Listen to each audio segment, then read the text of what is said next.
नमस्कार दोस्तों, स्वागत है आपका हमारे channel Nitesh Tiwari e learning पर। तो आज हम बात करने वाले कॉमन एनुअल एग्जाम जो आपका भाई इवनिंग शिफ्ट का हो चुका है, मॉर्निंग शिफ्ट का ऑलरेडी मैं सॉल्व करवा चुका था। अगर उसको देखा होता तो भाई इसका जो पैटर्न था बिल्कुल सेम था, बहुत फ़ायदा मिलने वाला था। तो आइए देख लेते हैं आपके मार्क्स कितने आ गए हैं, चेक करते हैं। तो आपको जैसा इसका पैटर्न था बहुत सिंपल था।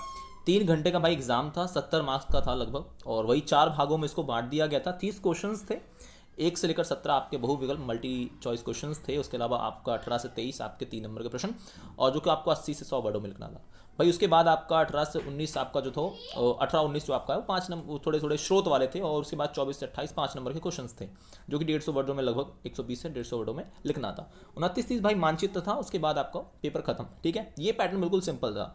अब इसको देख लेते भाई, पहला क्वेश्चन क्या आया था भाई। पहला क्वेश्चन था, निम्नलिखित में से कौन सी प्लेट दक्षिण अमेरिका व प्रशांत महासागरीय प्लेट के बीच स्थित है? तो फिलीपींस प्लेट है, फ्यूजी प्लेट है, नजका प्लेट है, या अरेबियन प्लेट है? भाई इसका राइट आंसर, अगर आपने नजका लगा दिया था तो बिल्कुल परफेक्ट है। अब यहाँ कोकोज अगर दे देता तो आप फंस सकते थे, लेकिन नजका आंसर इसका परफेक्ट अब रहने वाला है इस वाले के अनुसार। अगला क्वेश्चन हमारा है, निम्नलिखित में से भूगोल की कौन सी शाखा धरातल के जल परिमंडल के अध्ययन से संबंधित है? तो भाई जल विज्ञान है, मृदा भूगोल है, जलवायु विज्ञान है, या भू आकृति विज्ञान है? भाई इसका आंसर राइट हमारा रहेगा जल विज्ञान से। किससे है? जल विज्ञान से, क्योंकि भाई जल की बात है, जल परिमंडल की बात चल रही है, तो जल विज्ञान ही इसका अध्ययन राइट रहेगा आंसर। थर्ड क्वेश्चन है, निम्नलिखित में से कौन सी चट्टानों में भूमिगत जल कार्य देखा जा सकता है? अब भाई देखो, इसमें ना बच्चा फंस जाता है, वैसे क्वेश्चन काफी टफ है। चॉइस है इसका चूना पत्थर, बलुआ पत्थर, बलुआ पे सिल स्टोन और चूना पत्थर। भाई देखो, इसका राइट आंसर वैसे दोनों को, जो बलुआ है और चूना पत्थर दोनों ही हो सकता है, लेकिन हम लोग चल लेते हैं बलुआ वाले में और सिल स्टोन में, मतलब गा वाले में, जो कि इसका राइट आंसर हो सकता है। उसके बाद हम लोग फोर्थ की बात कर लेते हैं। तो भाई निम्नलिखित में से कौन सा उष्णकटिबंधीय चक्रवात की उत्पत्ति क्षेत्र है? तो पहला पॉइंट है, शीतोष्ण कटिबंधीय क्षेत्र के महासागरों पर, उष्णकटिबंधीय महासागरों के क्षेत्रों के महासागरों पर, और उसके अलावा उष्णकटिबंधीय क्षेत्रों के महाद्वीपों पर, या भूमध्य सागर पर। भाई जो महासागर है ना, उष्णकटिबंधीय महासागर, ये राइट आंसर इसका खा रहेगा। क्या रहेगा? खा। राइट आंसर अगर आपने लगाया है खा, फोर्थ का, बिल्कुल परफेक्ट है। पांचवा क्वेश्चन था भाई, निम्नलिखित में से कौन सी आयन मंडल की विशेषता है? अगर आपको पता होगा भाई, 5 मंडल, ये तो पिछली वीडियो में बताया था, 5 मंडल है, शोभ मंडल, समताप मंडल, मध्य मंडल, आयन मंडल, बाह्य मंडल। भाई जो चौथा मंडल है उसकी बात चल रही है, तो चौथा मंडल किसके ऊपर होगा? मध्य मंडल के ऊपर होगा। तो पहली बात तो मध्य मंडल के ऊपरी की ऊंचाई है। तापमान में वृद्धि, भाई तापमान में वृद्धि नहीं होती, तापमान में एक प्रकार से हम कह सकते हैं, हाँ वृद्धि आपका लगभग आप कह सकते हैं। उसके बाद विद्युत अवशोषित कणों का पाया जाना, मतलब इसका खा आंसर सही रहेगा। इन चारों का पढ़िए, जो खा आंसर अगर है वो उसका सही रहेगा। छठा क्वेश्चन, निम्नलिखित में से कौन सी भू आकृति प्रक्रियाएं अंतर्जनित हैं? मतलब आपका एक प्रकार से अंदर प्रक्रियाएं ये आपकी होती हैं, जिसमें पटल विरूपण है, ज्वालामुखीय है पहला, दूसरा अपक्षय या ज्वालामुखिता है, तीसरा वृहद संचलन या पटल विरूपण है, या वृहद संचलन और अपक्षय। तो भाई निचले स्थान पर, नीचे पृथ्वी के जो सतह होता है वो पटल विरूपण तो होता ही होता है, प्लेटें तो कह सकती हैं, लेकिन ज्वालामुखी की प्रक्रिया भी होती है। तो आपका खा जो का आंसर है वो सही रहेगा। उसके बाद 7वां क्वेश्चन, भाई 7वां क्वेश्चन है, दिए गए पर्वतीय वनों की वनस्पति को दक्षिण से उत्तर की ओर उचित क्रम में लिखना था आपको। तो पहला है चेस्टनट और ब्लू पाइन, देवदार, बर्च। दूसरा आपका खा का था ब्लू पाइन, बर्च, देवदार और चेस्टनट। तीसरा बर्च, ब्लू पाइन, देवदार और chestnut, birch, blue pine, chestnut और देवदार। भाई इसका राइट आंसर वैसे का था, ठीक है, जिसने का लगा दिया है वो राइट आंसर इसका बिल्कुल परफेक्ट है। उसके बाद 8वां क्वेश्चन, भाई ये बहुत इजी क्वेश्चन था कि भारत के निम्नलिखित में से निम्नलिखित राज्यों को मानसून के प्रवेश क्रम में आपको अनुसार लिखना था। तो भाई देखो, सबसे पहले तो आपको पता होगा कि 1 जून को ही केरल से आपका मानसूनी जो अपने है केरल तक मानसून पहुंच जाता है। तो वहां से आपको केरल तो पहला याद कर लेना, भाई पहला है, लास्ट का है, ठीक है, तो केरल पहले हो जाएगा। अब इसमें 4 ऑप्शन थे भाई, केरल है, राजस्थान है, गोवा है। कैसे लगाना है? तो उसको राइट में आपको लगाना था, जो उसका आंसर राइट रहेगा वो गा रहेगा। क्या है? गा, क्योंकि केरल सबसे पहले है, ठीक है, तो केरल सबसे पहले, उसके बाद आपका गोवा आता है, गोवा के बाद राजस्थान है, फिर मध्य प्रदेश आ जाता है, ठीक है, तो आपका जो गा आंसर है वो राइट रहेगा। उसके बाद निम्नलिखित कथनों पर विचार कीजिए और सही विकल्प का चयन कीजिए। भाई सही क्या है इसमें? तो पहला है, प्रायद्वीप नदियां सुनिश्चित मार्ग पर चलती हैं। भाई बिल्कुल सही बात। अब देखो, एक ये ना एक बहुत कम मात्रा में पानी होता है, पानी ज्यादा मात्रा में नहीं, वर्षा पर निर्भर है। तो वर्षा पर जब निर्भर है तो भाई इसका कोई मार्ग बदलेगी नहीं है, सिंपल से मार्ग जो बता दिया गया उसी मार्ग पर चलेगी। दूसरा पॉइंट है, नदियां बारहमासी नहीं होती। भाई सिंपल है, अब वर्षा पर निर्भर नदियां कब से बारहमासी होने लग गई? तो बारहमासी नहीं होती, बिल्कुल सही बात है, दोनों सही है। हाँ, व्याख्या नहीं हो रही क्योंकि मार्गों का वर्षा से कोई रिलेशन, बारहमासी से कोई रिलेशन नहीं है, तो इसका गा आंसर सही रहेगा, दोनों सही है, ठीक है। उसके बाद 10वां क्वेश्चन, पूर्वी तटीय मैदान में पतन व पोताश्रय कम है और यह मैदान चौड़ा एक उभरा तट है। भाई देखो ये दोनों ही चीज़ें सही हैं क्योंकि पश्चिमी तट पर ज़्यादा से ज़्यादा हमारे पोताश्रय हैं, पूर्व में ज़्यादा नहीं है और अच्छे भी नहीं है, ठीक है। तो हम लोग इसका राइट आंसर पहला रहेगा और दूसरा भी सही है, तो इसमें दोनों बोथ आर राइट, ठीक है। इसका आंसर लगाना था आपको, दोनों सही हैं, ठीक है। और ठीक है, उचित व्याख्या भी कर ही रहे हैं आप, गा लगा दो, इसका सही रहेगा। उसके बाद हम लोग आगे चलते हैं 11वां क्वेश्चन। तमिलनाडु तट पर वर्षा ऋतु में अधिकतम वर्षा प्राप्त होती है। भाई नहीं यार, तमिलनाडु में तो दिसंबर के महीने वर्षा होती है, तो ये नहीं है, ये राइट आंसर नहीं, गलत है ये। तमिलनाडु तट पर अरब सागर की मानसूनी पवनों से वर्षा प्राप्त होती है। भाई अरब सागर से नहीं होती है, ये आपका पश्चिमी विक्षोभ से होता है। जो तमिलनाडु तट है वहां पर जो वर्षा होती है पश्चिमी विक्षोभ लौटते हुए वर्षा के कारण होता है। इसका दोनों वैसे गलत है, ठीक है, इसका दोनों गलत हो जाएगा। तो जो वर्षा भाई लौटते हुए मानसून के कारण भी बोल सकते हैं, तो इसमें भी चल जाएगा, ठीक है। आगे चलते हैं 12वां क्वेश्चन। निम्न में से कौन सा युग्म गलत है? अब कौन सा गलत है भाई, इतना इजी दे दिया। ये तो झारखंड की राजधानी आपका रांची है, देखो पहले ही गलत है, ठीक है। झारखंड की राजधानी आपकी रांची है, सिक्किम की गैंगटॉक है, मणिपुर की इम्फाल है, मध्य प्रदेश की भोपाल है, बिल्कुल सही है, पहला ही गलत है, तो का आंसर सही रहेगा आपका।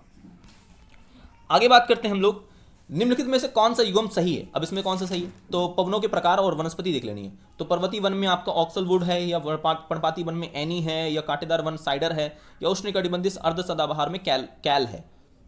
इसका राइट आंसर भाई ग है, कैल राइट आंसर है, तो आपने अगर ये लगाया बिल्कुल सही है।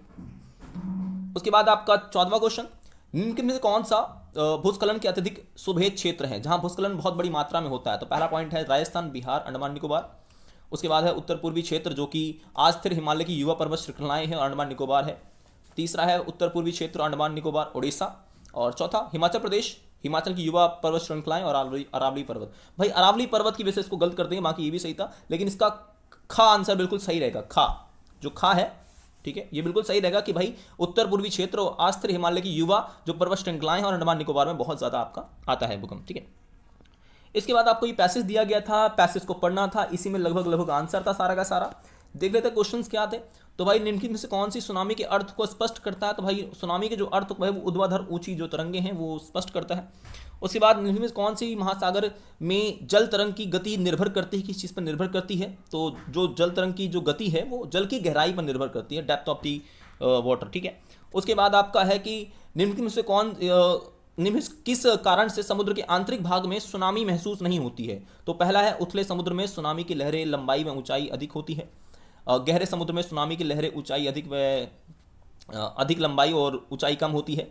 गहरे समुद्र में सुनामी लहरें की लंबाई तथा ऊंचाई कम होती है। उथले समुद्र में लहरों की लंबाई कम और ऊंचाई अधिक होती है। भाई इसका राइट आंसर जो है वो गा सही है कि गहरे समुद्र में क्या होता है कि जो लहरों की लंबाई है ना और तथा ऊंचाई दोनों ही कम होती, तो यहाँ प्रभाव ज़्यादा नहीं फर्क पड़ता, ठीक है। तो गा आंसर सही था, क्योंकि इसमें पैसेज में आपको मिल जाएगा सारा सारा आंसर। उसके बाद हम लोग 3 नंबर वाला भाई क्वेश्चन है अल्नीनो। भाई भारतीय मानसून अल्नीनो कैसे भूल सकते हैं? तो क्वेश्चन देखिए अल्नीनो से आने वाला है, पैसेज पढ़ लो, सारा का सारा आंसर इसी में था, लगभग इसका था। अब इसमें क्वेश्चन है, पहला इसमें पूछ लिया जाता है, पहला था भाई कि अल्नीनो क्या है? तो भाई देखो अल्नीनो ये रहा आंसर आपका कि अल्नीनो एक जटिल मौसम आपका तंत्र है जो कि हर 5 और 10 साल में बाद प्रकट होता है और इसके कारण संसार में विभिन्न भागों में बाढ़ और सूखा जैसी मौसम प्रणालियां चेंजेस होती रहती हैं। दूसरा क्वेश्चन से पूछ लिया गया था समुद्री जल के वाष्पन में अनियमितता क्या है, भाई क्यों होता है? तो भाई देखिए अनियमितता का सिंपल से एक कारण ये है कि इसमें जो मौसम है वो काफ़ी चेंजेस होते रहते हैं, काफ़ी ज़्यादा प्रभावित होते रहते हैं। अब देखिए ये रहा आपका कि समुद्र में आपका अस्थायी रूप से ठंडी पेड़ों की व्यन तथा हमबोल्ट धारा विस्थापित होती रहती है, तो ये इसका आंसर हो सकता है, ठीक है। दूसरे का आंसर आपका यहाँ से आप लिख सकते थे, ठीक है, काफ़ी सारे क्षेत्रों में इसका प्रभाव पड़ता है, यहाँ आप लिख सकते थे दूसरे का। तीसरे का क्वेश्चन का आंसर था भाई भारत की जलवायु पर अल्नीनो का क्या प्रभाव था? भाई देखिए भारत की जलवायु पर ये आंसर बिल्कुल यहाँ से सही था कि मानसून की लंबी अवधि के अनुसार पूर्वानुमान के लिए अल्नीनो का प्रयोग होता है। और 1990 खासकर यहाँ से आंसर 1990 से 91 में अल्नीनो का प्रचंड रूप हमने देखने को मिला था और इसके कारण देश के अधिकतर भागों में मानसून के आगमन में 5 से 12 दिनों की देरी हो गई थी। तो ये इसका प्रभाव भारत पर था, सारा आंसर पैसेज में ही है। आगे हम लोग देख लेते हैं भाई 19वां क्वेश्चन क्या था। तो आपको 19वें क्वेश्चन में चित्र को देखना था और आपको बताना था। चित्र भाई देख लो, बिल्कुल ये है और छाया चित्र से क्वेश्चन आ रहा है। तो पहला क्वेश्चन जो आपका पूछा गया था इसमें कि भूकंपीय छाया क्षेत्र क्या होता है। भाई भूकंपीय छाया क्षेत्र वो होता है जहां भूकंप तो नहीं आता है, लेकिन भूकंप की जो तरंगे होती हैं वो आसपास के क्षेत्रों में पड़ती हैं, मतलब उस पर नहीं पड़ेंगी, उसके आसपास के क्षेत्रों में पड़ती है। तो भूकंपीय छाया क्षेत्र वो है, जैसे मान लीजिए फॉर एग्जाम्पल ये देखिए यहाँ से भूकंप आ रहा है, ठीक है, ये ऐसे से आया, चारों तरफ फैल गया ना। अब यहाँ तरंग नहीं, यहाँ कोई तरंग नहीं, यहाँ कोई तरंग नहीं, ये छाया क्षेत्र है। क्या ये छाया क्षेत्र है? अब ये बोल रहा है भूकंप की अधिक केंद्र में कितने अंश के मध्यों में दोनों का छाया क्षेत्र का अंतर होता है। तो भाई लगभग लगभग जो आपका अधिकेंद्र है वहां 105 डिग्री से 145 डिग्री के अंतर पाया जाता है, ठीक है। किन तरंगों में छाया क्षेत्र अधिक होता है? भाई एस में, पी तरंगों के मुकाबले एस में ज्यादा भूकंपीय क्षेत्र छाया क्षेत्र पाया जाता है। तो आपको ये आंसर लिख देना था, बिल्कुल परफेक्ट आंसर यही था। 20वां क्वेश्चन है, बाह्य विरूपण और कटिबंधी चक्रवात की किन्हीं 3 विशेषताओं का वर्णन करना था। अब देखो इसमें आपको बताना था कि अत्यधिक कटिबंधी चक्रवात जो है भाई, जिन्हें कभी कभी मध्य अक्षांश और चक्रवात पर ये लहर के साथ चक्रवात आते हैं भाई, और कम दबाव वाले क्षेत्र जो कि उच्च दबाव वाले जो क्षेत्र होते हैं ना, यहाँ पे एंटी साइक्लोन आता है भाई साहब अधिकांश पृथ्वी के भाग पर, और चक्रवात जो है मेघ छदित होता है भाई, बहुत सारे बादल आ जाते हैं, बर्फानी तूफान आता है, बवंडर आता है। तो ये आपको लिख देना था, परफेक्ट आंसर इसका ये था। अब वायुमंडल के तापमान को बनाए रखने के लिए अभिवहन की भूमिका, तो मतलब भाई अभिवहन के बारे में ही बता देना था कि भाई इस प्रक्रिया में ऊष्मा का क्षैतिज दिशा में स्थानांतरण होता है, एक स्थान से दूसरे स्थान ये जाती है ऐसे, ठीक है। दूसरा आपको इसमें बता देना था कि भाई इसमें बेसिक फॉर्म में मध्य अक्षांशों में होने वाली जो मौसम में चेंजेस है ना, वो अभिवहन के कारण होता है। उसके अलावा वायुमंडल जो आपका वायु है उसमें संचरित जो समुद्री धाराएं हैं वो उष्णकटिबंधीय क्षेत्रों से ध्रुवों की ओर जाती हैं और ऊष्मा का संचार करती हैं। और क्या होता है इसमें? तो भाई यह जो प्रक्रिया है इसमें ठोस से गैसीय और तरल पदार्थों में होती है। यह प्रक्रिया तीनों में होती है, ठोस, गैसीय और तरल तीनों पदार्थों में आपकी होती है भाई। इसके अलावा दूसरा हमारा इस पे क्वेश्चन आपका जो था 21वां क्वेश्चन कि भाई ग्रीन हाउस गैसेस हैं उनके प्रभाव क्या है। भाई इसका आंसर तो यार बना के लिखना था, बहुत बढ़िया आंसर था इसका यार। भाई ग्रीन हाउस गैसेस जो हैं वो CFC क्लोरोफ्लोरोकार्बन जैसे जो आपके हानिकारक जो गैसेस हैं इनके कारण होता है। अब क्यों होता है भाई, इसके क्या प्रभाव निकलेंगे? भाई प्रभाव बहुत सिंपल है, हमारा वायुमंडल गर्म होगा। वायुमंडल गर्म हो तो क्या होगा भाई? कोई बात नहीं, अरे क्यों नहीं भाई, इससे होगा हमारे जो ध्रुव हैं, उत्तरी ध्रुव दक्षिणी ध्रुव, वो पिघलेंगे, बर्फ पिघलेगा। अच्छा बर्फ पिघले क्या हो गया भाई? बर्फ पिघलेगा, समुद्र का जलस्तर बढ़ेगा, उससे क्या होगा? समुद्र का जलस्तर बढ़ेगा तो हमारे जो सीमाएं हैं या हमारा जो जमीन है वो डूबेगा। जमीन डूबे क्या हो गया भाई? लोगों का जमीन डूबेगा तो लोग भी मरेंगे, जनधन की हानि भी होगी, है ना। तो लोगों के रहने की जगह जाएगी जिससे लोग विस्थापित होंगे, बहुत सारे लोग अपनी जमीन को छोड़कर भागने के मजबूर रहेंगे। भाई ऐसा कहा जाता है कि मालदीव और जो आपका श्रीलंका या फिर हम लोग बांग्लादेश की बात करते हैं, आने वाले समय में डूब जाएंगे भाई, कुछ भाग इनका डूब जाएगा। ये किस कारण से हो रहा है भाई? ग्रीन हाउस गैसों के दूरगामी प्रभाव है। उसके अलावा ग्रीन हाउस गैसों अगर ऐसी बढ़ता रहा तो तापमान में बहुत जल्दी चेंजेस होंगे, बहुत परिवर्तन होंगे, बहुत गर्मी आ जाएगी, बहुत ठंड आ जाएगी, मानव के लिए जीवन जीना बहुत कठिन हो जाएगा। ये सब आप लिख सकते थे, ठीक है, काफी अच्छा आंसर हो सकता था। उसके अलावा भाई 22वां क्वेश्चन है कि हिमालय पर्वत की जो पूर्वी जो पहाड़ियां हैं, हिमालय पर्वत की पूर्वी पहाड़ियां हैं, उनकी क्या विशेषताएं हैं, ये बेसिक हमको बताना था। भाई हिमालय पर्वत की जो पहाड़ियां हैं आपको बताना था कि ये पहाड़ियां पश्चिम से पूर्व की ओर भाई 2400 किलोमीटर में फैली हुई है। पहला पॉइंट तो ये लिख देना था बहुत आसानी से, ठीक है। दूसरा पॉइंट, हिमालय पर्वत जो वनमाला है वहां वनस्पतियों और जीवों की विस्तृत और अनूठी किस्म की भाई चीजें पाई जाती हैं। तीसरा पॉइंट लिखना था आपको कि हिमालय जो क्षेत्र है वहां उबड़ खाबड़ और पर्वतीय जो आपके क्षेत्र हैं वहां भूवैज्ञानिक युवा पर्वत हैं भाई। तो ये इसकी विशेषता बतानी थी, काफी अच्छा आंसर था, इससे इजी क्या ही पूछा जाएगा। उसके बाद हम लोग बात किया करते हैं आपका 23वां क्वेश्चन। और भाई ये तो बहुत अच्छा क्वेश्चन था कि बाढ़ से देश की आर्थिक व्यवस्था पर पड़ने वाले प्रभावों को बताने। भाई बाढ़ से क्या होता है यार? देखो बाढ़ आएगा ना, अब बाढ़ आएगा तो लोगों का जो जंगल जल जमीन जो भी है, जमीन है, घर है, ठीक है, सब डूब जाएगा। जैसे जैसे सब डूबेगा उससे क्या होगा भाई? मानव का जो जीवन शैली है वो बदलेगा, उसको प्रभावित होगा, उसकी घर की अर्थव्यवस्था प्रभावित होगी, चीजें उसे मिल नहीं पाएंगी। अब उससे चीजें नहीं मिल पाएंगी तो उससे क्या होगा? देश भुखमरी की ओर बढ़ेगा, अकाल की ओर बढ़ेगा, रोजगार उससे छिन जाएगा। भाई पाकिस्तान को ले लो यार, पाकिस्तान में बाढ़ आई तो थी, क्या हुआ? उस बाढ़ से बहुत सारे लोग बेरोजगार हो गए, बहुतों के घर डूब गए, बहुतों का काम ठप हो गया। ये सब प्रभाव पड़ता है। मानव जीवन बहुत सरल नहीं होता है भाई, बाढ़ आएगा, मानव जीवन इससे प्रभावित होगा ही होगा और उसके जल जमीन जंगल सब कुछ डूब जाएगा, उसका जीवन यापन बहुत ज्यादा कठिन हो जाएगा। ये सब चीजें आप बता सकते थे भाई। ज्योग्राफी के स्टूडेंट थोड़ा पाकिस्तान का लिख सकते थे, कोई बात नहीं, क्योंकि करंट पे भी चल देते हैं हम लोग, ठीक है। तो बता सकते थे आप, इससे लोगों का जीवन प्रभावित होता है, लोगों का खान रहन सहन, उसका व्यवसाय, सब चीज प्रभावित हो जाता है। दूसरा, पर्यावरण और समाज पर सूखे के सोपानों पर प्रभाव पड़ते हैं। उदाहरण से भाई दोनों पे प्रभाव पड़ेंगे। अब देखो सूखा होगा तो भाई पर्यावरण और समाज दोनों ही भुखमरी की ओर जाएंगे। अब देखो पर्यावरण आपका सूखेगा क्योंकि पर्यावरण को आप जब पानी ही नहीं मिलेगा तो पेड़ सूखेंगे, पेड़ सूखेंगे, जो वनस्पति है वो चली जाएगी, जो आपके वन्य जीव है उनके लिए हानि होगी। समाज पर क्या प्रभाव पड़ेगा भाई, समाज को अभी अगर सूखा पड़ गया तो भाई कृषि नहीं होगी, कृषि नहीं होगी क्या होगा, खाने के लिए उपयोगी जो वस्तुएं वो नहीं बना पाएगा, नहीं बना पाएगा क्या होगा भाई, भुखमरी अकाल पड़ जाएगा और बहुत सारे लोग मर जाएंगे। जैसे आपका बंगाल में और बिहार में कई दफा हुआ है भाई, भूखे की स्थिति आई है। देश की हम बात करते हैं तो देश में खाद्यान्न संकट हुआ है। ये सब किस लिए, सूखे कारण हुआ है। ये सब आप बता सकते हैं कथन के साथ, ठीक है।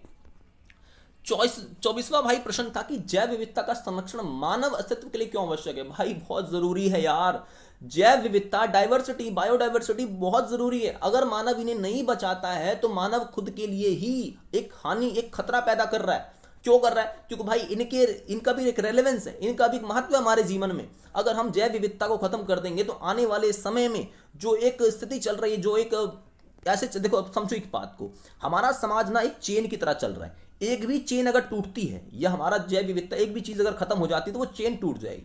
वो चेन टूट जाएगी, क्या होगा भाई, हमारा जीवन प्रभावित होगा।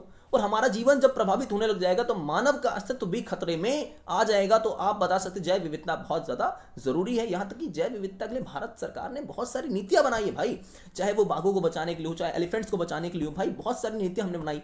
वन हमने प्रणाली नीतियां बनाई जिसमें वनों को हमने बचाने का काम किया। तो ये सब हमारे काम हो सकते हैं और बहुत जरूरी है मानव जीवन के लिए जैव विविधता का संरक्षण करना। उसके अलावा भाई 25वां क्वेश्चन आपका आता है कि हम ये जो जल के तापमान को या उसके वितरण को प्रभावित करने वाले कारण कौन से हैं। तो भाई जल के भाई कारक आपका अक्षांश है, प्रचलित पवनें हैं, महासागरीय धाराएं हैं, समीपवर्ती आपके स्थल खंड को प्रभावित करते हैं, लवणता है, ये सारी चीजें प्रभावित कर रही हैं। तो ये चीज़ें आपको इसमें लिख देना था। बाकी मानवीय प्रभाव क्या पड़ेंगे मैंने आपको बता दिया है भाई, कि मानवीय क्रियाओं के जो प्रभाव है, महासागरीय धाराएं जो हैं वो परिवर्तित हो जाएंगी, सही दिशा में नहीं चलेंगी। इससे आने वाले समय में क्या मौसम प्रणालियां बहुत तेजी से चेंजेस होती रहेंगी। तो ये चीज़ें आपको थोड़ी थोड़ी बता देनी थी। वर्षा मेघ की विशेषताएं भाई सिंपल है, बहुत ईजी है भाई। देखो बादलों का जो निर्माण होता है वो महीन धूल कणों से, और जो केंद्रक आप समझिए महीन धूल कण, बहुत छोटे छोटे के आपके धूल कण, अब वो चारों तरफ क्या होगा, एक जगह पर इकट्ठे हो जाएंगे और एक केंद्र का निर्माण कर लेंगे। बहुत छोटे छोटे धूल कण एक जगह इकट्ठे हो जाएंगे केंद्र में और धूल उसका निर्माण कर लेंगे। जल वाष्प की प्रक्रिया होगी। जल वाष्प में क्या होता है भाई, जो आपका पानी है वो संघनित होने लग जाता है और संघनित होने के कारण बादलों का निर्माण हो जाता है। और बादलों का निर्माण जब हो जाता है तो उसी को हम बादल कहते हैं। और खासकर इनको 4-5 भागों में बांट देते हैं। इसमें पक्षाप मेघ होता है, कपासी मेघ होता है, स्तरी मेघ होता है, वर्षा मेघ होता है। इसने पूछ लिया है हमसे भाई वर्षा मेघ की विशेषता, तो आपको बताना है वर्षा मेघ जो है ये काले और गहरे स्लेटी रंग के होते हैं। ये मध्य स्तरों पर या पृथ्वी की सतह के काफ़ी नज़दीक होते हैं। ये जो होते हैं वो सूर्य की किरणों के लिए अपारदर्शी होते हैं, सूर्य की किरणें नहीं दिख पाती हैं। और वर्षा मेघ मोटे, वाष्प रहित और भू आकृति के विहीन सन्निहित होते हैं भाई। तो ये इसकी विशेषता आपको बता देनी थी, ये बहुत सिंपल था, ठीक है। उसके अलावा आपका 27वां क्वेश्चन, आप 27वां इसमें क्वेश्चन था कि भारत की जो वन नीति है उसका हमें बात करनी। तो भाई 1952 में भारत की वन नीति आई थी और 1988 में इसको संशोधित किया गया था। अब वन नीति का जो मुख्य उद्देश्य था वो केवल क्या था भाई, वनों को बचाना था, वनों को संरक्षित रखना था। उसके अलावा जो भारत में वन्य जीव है उनका संरक्षण करना था, उनके लिए कार्य करना था, ठीक है। उनकी जो एक हम कह सकते हैं कि जो विविधता है उसको बचा कर रखना था। यही सब की वन नीति का जो मुख्य उद्देश्य है वही हो सकता है। बाकी आप इसमें बता सकते थे कि जो संकट उत्पन्न जो प्रजातियां हैं उनको सुरक्षा प्रदान करनी थी। भारत सरकार ने क्या किया, नेशनल पार्कों का, पशु विहारकों का, संरक्षित क्षेत्रों का कानूनी मान्यता प्रदान करनी शुरू कर दी। ये उद्देश्य था इसका, ठीक है। 28वां है भारत में वर्षण की प्रादेशिक विविधताएं पाई जाती हैं। भाई बिल्कुल सही बात है, आपको बिल्कुल कहना था हाँ, पहले तो कहना था हाँ, भारत में वर्षण की प्रादेशिक विविधताएं पाई जाती हैं। कैसे पाई जाती हैं भाई, सबसे बड़ा बात तो ये है कि इसमें जहां हम राजस्थान के जैसलमेर की बात करते हैं 12 सेंटीमीटर से भी कम वर्षा होती है। वहीं पर हम मेघालय में चले जाते हैं। मेघालय में भाई एक जगह है आपका, पहले तो चेरापूंजी था, अभी मानचिन नाम है। वहां पर सबसे ज्यादा मात्रा में वर्षा पाई जाती है, सबसे ज्यादा वर्षा होती है, जहां वहां 1000 सेंटीमीटर से भी अधिक है, 1200 लगभग हो रही है। एक जगह 12 हो रही है, एक जगह 1200, अंतर देख रहे हो आप। उसके अलावा जो उत्तरी भारत है इन क्षेत्रों में काफी अच्छी वर्षा हम देख सकते हैं। जो जलोढ़ मृदा के क्षेत्र है वहां वर्षा अच्छी हो जाती है, बाकी क्षेत्र सूखे प्रदेश आपके जाते हैं। वहीं महाराष्ट्र की बात करें, लातूर जैसे जो इलाके महाराष्ट्र के, बहुत सूखा पड़ता है भाई। तो अनियमितता है, अनियमितता मतलब कहीं ज्यादा और कहीं कम वर्षा भाई पाई जाती है। और प्रदेश के अनुसार तो बिल्कुल है, जहाँ हम पश्चिम बंगाल की बात करते हैं तो वहाँ अच्छी मात्रा में जल आपका है, काफ़ी अच्छी मात्रा में वर्षा होती है, बाकी अन्य इलाकों में, छोटे इलाकों में नहीं होती है, जैसे राजस्थान हो गया, गुजरात जैसे इलाके हो गए, नहीं होती है। तो ये विविधता तो पाई जाती ही है, ठीक है। इसी के साथ हम अगला आपका जो टॉपिक था,